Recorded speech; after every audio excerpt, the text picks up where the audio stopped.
I've created a little demonstration to show you how the equation for gravity works in a simulation. So I've got two masses, these gray circles here, and I can control the amount of mass there by the slider. So this is mass 1, here's mass 2. And the red lines, the red arrows, are the force that I've calculated, the gravitational force between these two objects. And you can see the force they always point at each other. And in addition to, so I can move the masses around by dragging this little circle here. And I can also change their velocity, their initial direction and speed. And so let's set up a little scenario here. So let's put this guy here and have him going up, and put this guy here and have him going down. And then what I'm going to do is I've got these three buttons here. I can reset, stop, and start the animation. So let me start the animation and we'll see what happens. So they start off on their initial velocity, but the forces are attracting them. So they pull towards each other. So because they're about the same mass, they tend to have the same effect on each other. But let's try this. Let's make this one small.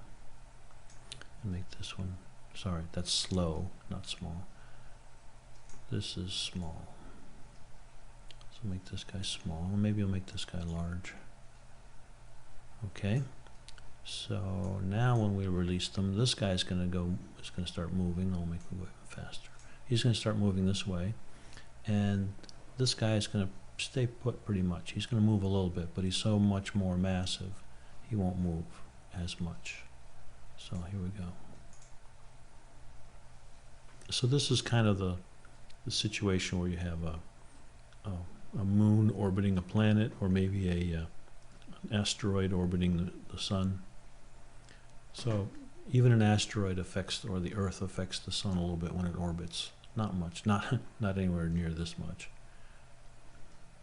Okay, we're going off the screen, so let's try again. So now let's give this guy even less speed. Here we go.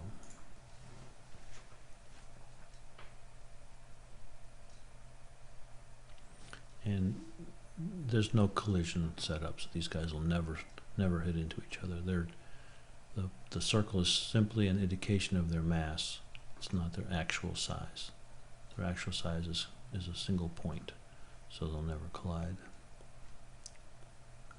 There's another demonstration called collision if you want to see two objects collide. Okay, this is boring. We can't see the other guy. Let's try again. Let's make this guy move this way. See how that works.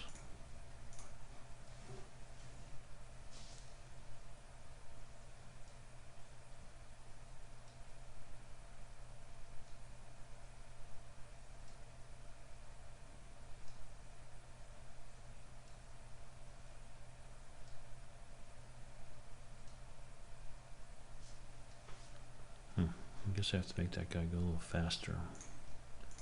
This guy should go faster.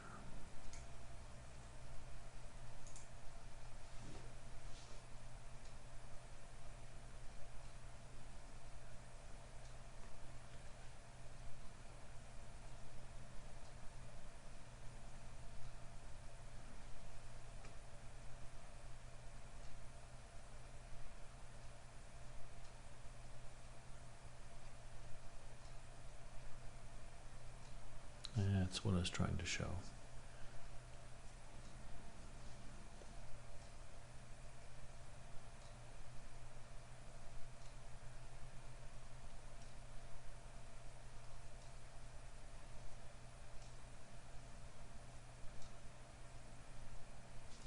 So this is the kind of thing that astronomers see when they see a star, a distant star, wiggling a little bit. They can tell that there's a planet going around it. Okay, so that is gravity. I'll just give you a quick quick show of how I did it. Here's the circuit that creates it. So these are the controls that I was sliding to change the mass. And these are the controls, the buttons that I was using to start, stop, and reset the clock. These are the controls on the two masses that it allowed me to set their position, the white circle, the position and velocity.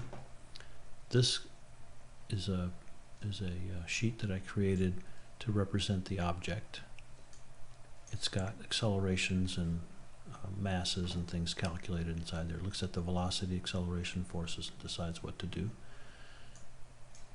Then once I have these two guys floating around, I look at the distance between them and use this equation, which is right here, to calculate the force between them, the attractive force. Once I have that attractive force, I use it to feed back into their force input so that they are told that there's a force on them, and they respond accordingly.